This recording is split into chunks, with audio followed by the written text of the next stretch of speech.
Good morning student, this is Atul Mishra. आप मेरा channel देख रहे हैं नॉलेज सेंटर एसपीएम। ठीक है, कल हम लोगों ने पढ़ा था नंबर सिस्टम के बारे में। नंबर सिस्टम का कुछ बेसिक्स हम लोगों ने देखा था। सबसे ज्यादा बच्चों को प्रॉब्लम्स होती है नंबर्स में कि बेसिक नंबर्स को क्या बोलते हैं, नंबर्स ऑपरेटर्स क्या होते हैं, लॉजिक ऑपरेटर्स क्या होते हैं। ठीक है, तो सबको जानने से पहले सबसे पहले कल हम लोगों ने पढ़ा था नेचुरल नंबर। कल हम लोगों ने पढ़ा था नेचुरल नंबर। आज हम थोड़ा सा रिवीजन करेंगे फटाफट, फिर आएंगे नेक्स्ट टॉपिक पर। ठीक है, सबसे पहले पढ़ा था हम लोगों ने नेचुरल नंबर। नेचुरल नंबर्स क्या होते हैं? Number starts when number start 1 2 3 4 5 and so on. ठीक है, ये एंड सो ऑन आगे तक जाते हैं, इनको बोलते हैं नेचुरल नंबर्स। फिर पढ़ा था हम लोगों ने whole numbers, W H O L whole numbers. Whole numbers क्या होते हैं? Whole number when zero added into natural number is known as whole number. सब जीरो इसमें ऐड कर लेते हैं, जब जीरो ऐड कर लेते हैं तो ये सब नंबर्स हो जाते हैं हमारे होल नंबर। इसी में हमने बताया था कि क्वेश्चन बनता है कि क्वेश्चन एनसीईआरटी की बुक्स में है कि one natural numbers are whole numbers, तो कहेंगे yes all natural numbers are whole number, but all whole numbers are natural number. No, सभी होल नंबर नेचुरल नंबर्स नहीं होते हैं क्योंकि उसमें जीरो ऐड होता है। ठीक है, होल नंबर्स के बारे में पढ़ा था। फिर हम लोगों ने पढ़ा था इवन नंबर, हम लोगों ने पढ़ा था इवन नंबर्स। फिर हम लोगों ने पढ़ा था ऑड नंबर्स। ठीक है, ऑड नंबर्स, तो इवन नंबर्स फिर ऑड नंबर। इवन नंबर्स क्या होता है? ये बेसिक क्लास है तो इसमें सिर्फ बेसिक बताया जाएगा। सबसे पहले मैथमेटिक्स को समझने के लिए हमको पहले उसका बेसिक बताया। जैसे इंग्लिश को सीखने के लिए सबसे पहले हमें उसके अल्फाबेटिकल ABCD पता होना चाहिए, तो वैसे ही मैथमेटिक्स को समझने के लिए नंबर पता होना चाहिए। नंबर देखने में, ठीक है, इवन नंबर। तो इवन नंबर्स क्या होते हैं? हमने क्या बताया था? A number that ends with 0, 2, 4, 6, 8 is known as even number। जिनके लास्ट में 0, 2, 4, 6, 8 आता है वो कहलाते हैं even number। ठीक है, even number is cut by only 2। जो 2 से कट होते हैं उनको even numbers बोलते हैं, और जो 2 से कट नहीं होते हैं उनको odd number बोलते हैं। ठीक है, odd number जैसे 1, 3, 5, 7 and 9 ये सब होंगे ऑड नंबर्स। इसके एग्जांपल, इवन क्या एग्जांपल, जैसे कोई नंबर लिखा हुआ है 412, तो ये इवन नंबर है या नहीं है? तो लास्ट के डिजिट देखेंगे, इससे पता लगेगा कि ये इवन नंबर है या ऑड नंबर है। फिर एक कोई नंबर दे दिया गया 713, अब ये इवन नंबर है या नहीं है? ये लास्ट में 3 है तो ये इवन नंबर नहीं है। ठीक है, फिर देखते हैं ऑड नंबर। ऑड नंबर क्या होगा? दैट एंड्स विद 1 3 5 7 9, जो जिसके लास्ट में, जैसे कि नंबर दे रखा हुआ है 111, ठीक है, 111 दे रहा है, इसके लास्ट में 1 है तो ये ऑड नंबर है। एक नंबर दे रखा हुआ है 279, इसके लास्ट में 9 है, इसके लास्ट में 9 है तो ये क्या हो गया? ये हमारा ऑड नंबर कहलाएगा, ये हमारा ऑड नंबर कहलाएगा। तो इवन नंबर और odd number, natural number, whole numbers, even numbers, odd numbers. फिर होता है हमारा prime number, composite number, prime number, composite number. Prime number क्या होते हैं, कंपोजिट नंबर क्या होते हैं? फिर एक आता है हमारा रेशनल नंबर, रेशनल नंबर आता है इररेशनल नंबर्स। ठीक है, हम लोग देखते हैं रेशनल नंबर्स, फिर देखेंगे हम लोग इररेशनल नंबर, इररेशनल नंबर। ठीक है, देखिए math is a very interesting subject, but तब है जब वो हमें अच्छे से समझ में आ जाता है। कि मैथ्स में पढ़ने में देखते हैं कि छोटी छोटी जो प्रॉब्लम्स होती है वो फिर आगे जाके क्या होती है? बहुत बड़ी प्रॉब्लम्स हो जाती है। फिर बच्चे को जब बेसिक कॉन्सेप्ट नहीं क्लियर होता है, फिर आगे चल के उसको 9th में 10th में बहुत ज्यादा प्रॉब्लम्स आती है। मैं अपने टाइम से टीचिंग कर रहा हूँ, देख रहा हूँ कि बच्चों का क्लासेस बढ़ता चला जा रहा है लेकिन मैथ्स का लेवल क्या होता जा रहा है? डाउन होता चला जा रहा है। तो इसीलिए ये चैनल स्टार्ट किया है। इसमें बच्चों को नेचुरल नंबर, होल नंबर, जब तक ये नंबर्स ही नहीं समझ में आएंगे तो इसको ऑपरेट कैसे मतलब इनमें ऑपरेटर कैसे यूज करेंगे। जैसे अरिथमेटिक ऑपरेटर 4 होते हैं, 4 अरिथमेटिक ऑपरेटर मतलब प्लस, माइनस, ठीक है, इनटू एंड डिवाइड। ठीक है, तो इनको इसमें कैसे यूज करेंगे, क्या कौन से नेचुरल हैं, कौन से होल हैं? देखने में तो ये 1 2 3 लग रहा है लेकिन ये इतना आसान नहीं है। लेकिन हम इसको पढ़ते हुए अगर ये क्लास कंटिन्यू लेते रहेंगे तो ये इसको इतना इजी बना देंगे कि आप लोग हर टाइप का मैथमेटिक्स का मतलब है कि कभी भी कोई क्वेश्चन आपसे पूछा जाए तो आपको उसके लिए कोई बुक की या कॉपी की जरूरत ना पड़े, आप उसको ओरली बता सके। ठीक है, तो ओरली बता सके इजी बना दूंगा मैं कि आप लोग एक बार में ही उसको किसी को समझा सकते हैं और अपने आप उसको सॉल्व कर सकते हैं, ठीक है। जैसे बच्चों को एनसीईआरटी में ये थर्ड में, फोर्थ में, फिफ्थ में, ये 8th 9th तक यही चलता है, लेकिन उनका कॉन्सेप्ट क्लियर नहीं होता है। तो रेशनल नंबर्स के बारे में हम लोग पढ़ेंगे। रेशनल नंबर्स क्या होता है? अभी हम लोगों ने पढ़ा होगा फ्रैक्शन। फ्रैक्शन आप लोगों ने पढ़ा होगा। फ्रैक्शन में क्या होता है? फ्रैक्शन में एक ऊपर दिया होता है नंबर और एक नीचे दे रखा होता है नंबर। इसको बोलते हैं न्यूमरेटर और इसको बोलते हैं डिनोमिनेटर, ठीक है। फ्रैक्शन के बारे में आप लोग जानते होंगे, ये फर्स्ट क्लास सेकंड क्लास से आ जाता है बुक्स में। तो फ्रैक्शन, तो रेशनल नंबर्स वो होते हैं जिसको हम लोग p/q की फॉर्म में लिख सकते हैं, मतलब फ्रैक्शन की फॉर्म में लिख सकते हैं रेशनल नंबर। बट यहाँ पे कंडीशन होती है q is not equal to 0। q 0 के इक्वल नहीं होना चाहिए। रेशनल नंबर्स क्या होते हैं? रेशनल नंबर्स वो होते हैं जिसको p/q की फॉर्म में लिख सकते हैं, लेकिन q is not equal to 0। अच्छा, यहाँ पे बताया q इज, तो इसका मतलब है कोई एग्जांपल लेंगे, अगर हम लोग इसका रेशनल नंबर्स का लिख देंगे 5/9, ठीक है। 5/9 लिख सकते हैं, 6/7 लिख सकते हैं, कुछ भी लिख सकते हैं। ये रेशनल नंबर जिसको p/, इससे मतलब नहीं है कि वो प्रॉपर फ्रैक्शन है कि इम्प्रॉपर फ्रैक्शन है, इससे मतलब नहीं है, लेकिन वो रेशनल p/q की फॉर्म में लिखना चाहिए। फिर हमने बताया कि q is not equal to 0, q equal to not 0। इसका मतलब क्या है? ये छोटा सा लिखा हुआ है, लेकिन ये बहुत ज्यादा प्रॉब्लम करता है। ये q is not equal to 0 मतलब क्या है? इसका मतलब है कि p अगर कोई नंबर है तो नीचे वाला नंबर 0 नहीं होना चाहिए। क्यों नहीं होना चाहिए? क्योंकि जब किसी नंबर को 0 से डिवाइड करते हैं तो वो नंबर एक्चुअल में डिवीजन नहीं आएगा, उसका आंसर आता है इनफाइनाइट, ठीक है। एंडलेसली, ये बहुत इंपॉर्टेंट पॉइंट है, ये आपको हमेशा ध्यान रखना है। जब 0 को किसी नंबर से डिवाइड करते हैं, जैसे 0 को 5 से डिवाइड किया तो आंसर 0 आएगा। But if we divide 5 by 0 then the answer will be infinitely, ठीक है। क्योंकि 0 1 जा 0, 0 2 जा 0, 0 3 जा, ये infinitely तो मतलब ये डिवाइड करता रहेगा, कभी भी इसका आंसर नहीं आएगा। तो इसीलिए बताना कि नीचे की वैल्यू कभी भी 0 नहीं हो सकती है, तो इसको बोलते हैं रेशनल नंबर। फिर देखते हैं इरेशनल नंबर। इरेशनल नंबर क्या होता है भाई? रेशनल जो होते हैं जिसको p/q की फॉर्म में लिख सकते हैं, और इरेशनल नंबर होते हैं जिसको p/q की फॉर्म में नहीं लिख सकते। p/q की फॉर्म में जैसे नहीं लिख सकते, जैसे √2 है, √2 है, √2 है, ये इरेशनल नंबर हो गया। फिर जैसे कि मान लीजिए कोई नंबर लिखा हुआ है p/q, जैसे मान लीजिए नंबर 9 लिखा हुआ है, तो 9 के नीचे हमेशा क्या होता है? 1 होता है। 1 से 9 को डिवाइड करेंगे तो 9 आएगा, तो इसको p/q की फॉर्म में लिख सकते हैं। जैसे कि मान लीजिए हमें क्या नाम 12 में रखा हुआ है, तो अगर 12 रखा तो ये रेशनल नंबर है या बिल्कुल है, क्योंकि इसके नीचे 1 है, कोई दिक्कत नहीं है। लेकिन √2 के नीचे 1 नहीं है, तो ये इरेशनल नंबर्स में आता है। जितने भी ऐसे डिजिट आएंगे √2 √3, ठीक है, ये हो जाएगा। और एक इंपॉर्टेंट इसमें है पाई।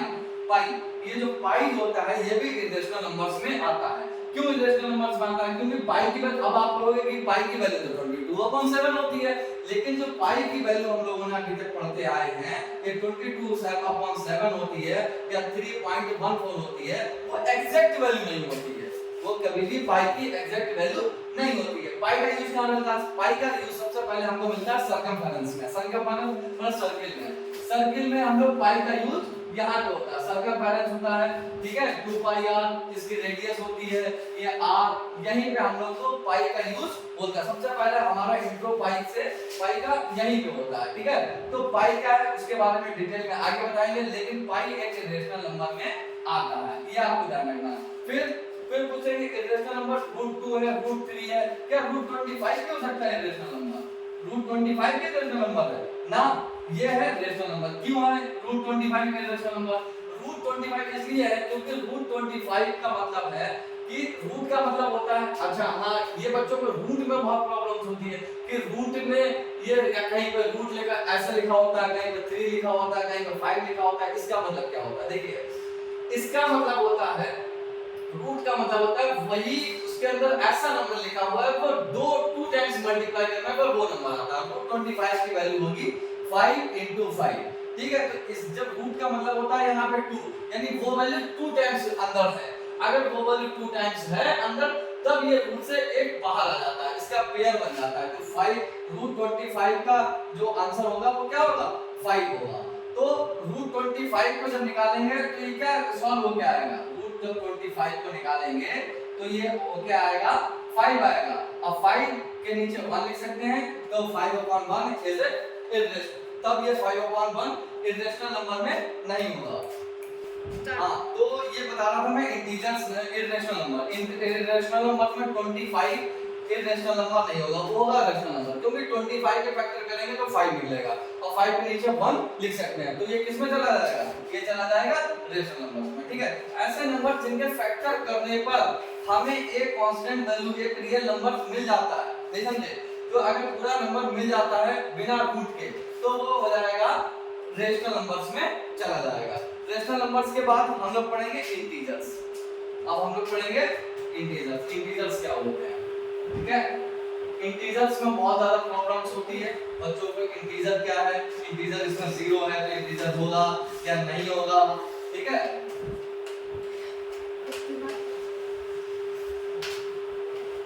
हम लोगों ने बचपन से देखते आ रहे हैं, हर क्लास में दे रखा हुआ था एक नंबर लाइन दे रखी होती है।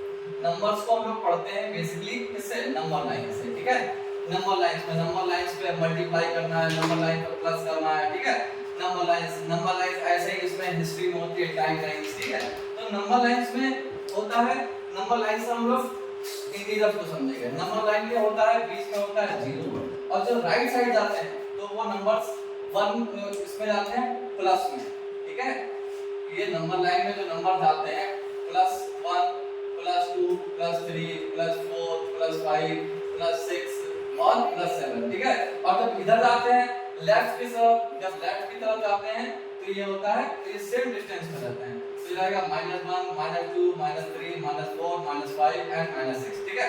तो इंटीजर समझे, इंटीजर क्या होते हैं। अभी तक जो हम लोगों ने नंबर पढ़ते चले आए थे, अभी तक हम लोग नंबर पढ़ते चले आए थे, सिर्फ नेचुरल नंबर पढ़ा था, होल नंबर पढ़ा था, ठीक है। लेकिन अभी उसमें हम लोगों ने कुछ भी माइनस प्लस कुछ भी नहीं किया था। वो जिसमें माइनस या प्लस कुछ भी नहीं लगा हुआ है, तो बाय डिफॉल्ट जैसे 2 लिखा हुआ है, तो ये लिखा है क्या 2 है, तो ये प्लस का 2 है। ये किसका प्लस है, ये साइन 2 कैसा कौन सा साइन है, जब इसमें किसी भी नंबर का कोई भी साइन नहीं होता तो वो प्लस का साइन माना जाता है नंबर में, ठीक है। अब हम लोग पढ़ रहे हैं इंटीजर्स। क्या पढ़ रहे हैं, इंटीजर्स। इंटीजर्स क्या होते हैं, इंटीजर्स नंबर क्या होते हैं। Integers number can be plus और माइनस, ये प्लस भी हो सकते हैं और माइनस भी हो सकते हैं। 0 is also an integer number, ठीक है।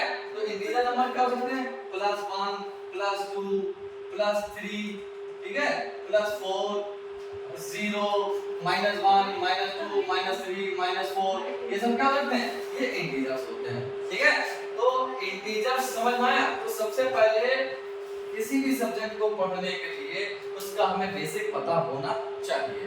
तो नंबर्स के बारे में एक बार हम फिर से रिवाइज करेंगे कि नेचुरल नंबर्स क्या होते हैं, होल नंबर्स क्या होते हैं, ठीक है, इवन नंबर क्या होते हैं, ऑड नंबर क्या होते हैं, इंटीजर्स क्या होते हैं, ठीक है। इसका हम लोग सब लोग रिवीजन करेंगे। फिर आते हैं इसके बाद में एक आता है प्राइम नंबर। एक आता है प्राइम नंबर। देखिए है सब 1 2 3, है सब 1 2 3, लेकिन सबके नाम अलग अलग हो रहे हैं, ठीक है। क्यों हो रहा है, किसी में 0 ऐड करना है, किसी में माइनस करना है, किसी में प्लस करना है, वो सब चेंज होता है। प्राइम नंबर्स होते हैं। प्राइम के साथ ही ये होता है कंपोजिट नंबर। क्या होते हैं, कंपोजिट नंबर, प्राइम नंबर और कंपोजिट नंबर, ठीक है। अभी तक हम लोगों ने प्राइम नंबर पढ़ने से पहले हमको ये पता होना चाहिए कि फैक्टर क्या होते हैं, मल्टीपल क्या होते हैं। अब फैक्टर मल्टीपल तो अभी मैंने पढ़ाया नहीं है, फैक्टर और मल्टीपल तो पढ़ाया नहीं है, लेकिन अभी प्राइम नंबर को स्टार्टिंग में हमें सब नंबर्स को मैं समझा रहा हूँ, डिफाइन कर रहा हूँ, तो एक बार बताना जरूरी है। शायद अभी क्लियर ना हो, लेकिन वो आगे आगे चल के क्लियर हो जाएगा। प्राइम नंबर्स क्या होते हैं, जैसे कि नंबर हम लोग लिखते हैं 2, नंबर लिखा हमने 3, नंबर लिखा 5, नंबर लिखा 7, ठीक है, नंबर लिखा 11, ये सब नंबर होते हैं प्राइम नंबर। और कंपोजिट नंबर क्या होते हैं, कंपोजिट नंबर लिखा जैसे मैंने 4, मैंने लिखा 6, मैंने लिखा 8, मैंने लिखा 10, ये सब नंबर होते हैं कंपोजिट नंबर। आप पूछेंगे सर अभी तक आप जो कुछ शुरू कर रहे थे वो 1 से शुरू कर रहे थे, लेकिन यहाँ पे 1 तो कहीं आया नहीं है, 1 तो कहीं आया नहीं है। ये चीज सबसे बच्चों में छोटी छोटी सी प्रॉब्लम होती है कि वो 1 को भी प्राइम में लिख देते हैं, कंपोजिट में लिख देते हैं। तो ये हमको एक बात पता होनी चाहिए, जो 1 होता है, जो 1 हमारा है वो नेचुरल नंबर में तो आता है, होल नंबर में भी आता है, लेकिन वो ना तो प्राइम है, ये ना तो प्राइम में आता है और ना ही कंपोजिट में आता है, ठीक है, ना ही प्राइम में आता है और ना ही कंपोजिट में आता है। वन इज नॉट प्राइम और नॉट कंपोजिट, वन ना तो प्राइम नंबर है ना ही कंपोजिट नंबर है, one is only a natural number, ठीक है। फिर आता है कि प्राइम नंबर 2 से क्यों स्टार्ट है, कि इसको 4 से क्यों स्टार्ट किया है, ठीक है। एक ये क्वेश्चन है एनसीईआरटी में, आपको 5th में 6th में सब में मिलेगा ये, कि prime number who is the smallest prime number, who is the smallest composite number, सबसे छोटा प्राइम नंबर कौन सा है, सबसे छोटा कंपोजिट नंबर है। तो आप हमेशा याद रखेंगे सबसे छोटा प्राइम नंबर 2 होता है और सबसे छोटा कंपोजिट नंबर 4 होता है। अच्छा 2 क्यों होता है और 4 क्यों होता है, एक प्राइम नंबर होता है क्यों है, ये तो नेचुरल नंबर भी है होल नंबर भी है, बात सही है कि नेचुरल नंबर भी है होल नंबर भी है, लेकिन प्राइम ही क्यों, इसको प्राइम ही क्यों बोला गया, तो इसलिए इसको प्राइम बोला जाता है कि क्योंकि 2 है, 2 को अगर हम डिवाइड करेंगे तो 2 किससे डिवाइड होगा, 2 सिर्फ 1 से डिवाइड होगा, 1 से तो सभी नंबर डिवाइड होते हैं, ठीक है, 2 सिर्फ 2 से 1 से डिवाइड होगा, 2 सिर्फ 2 से डिवाइड होगा, जब 1 से डिवाइड करेंगे 1 2 जा 2 अब 2 1 जा 1 आएगा, ठीक है। तो प्राइम नंबर जिनको सिर्फ खुद से यानी itself and a number that divide by only 1 and itself, जो नंबर सिर्फ 1 से और 2 से डिवाइड होते हैं, 1 से और खुद से डिवाइड होते हैं, 2 से नहीं है, 2 की बात कर रहा था इसलिए 2 से डिवाइड होता है, मतलब 2 अगर 1 से और खुद से डिवाइड हो रहा है तब ये नंबर प्राइम नंबर कहलाते हैं, ठीक है। जैसे कि आप मैंने इसमें जितने नंबर लिखे हैं देखिए 5 7 9 यहां पे लिख लीजिए 13, अब ये किसी से भी डिवाइड नहीं होगा, आप देख लीजिएगा या तो ये 1 से डिवाइड होगा और या ये 13 से डिवाइड होगा, जो नंबर खुद से और 1 से डिवाइड होंगे वो नंबर प्राइम नंबर कहलाते हैं। अब बात आती है कंपोजिट नंबर की, ठीक है। कंपोजिट नंबर में क्या है, सबसे छोटा कंपोजिट नंबर कौन सा होता है, सबसे छोटा कंपोजिट नंबर होता है 4, क्यों होता है 4, देखिए 4 को हम किससे डिवाइड कर सकते हैं, 4 को 1 से डिवाइड कर सकते हैं, 4 को 2 से डिवाइड कर सकते हैं, 4 को 4 से डिवाइड कर सकते हैं, ये देखिए ए नंबर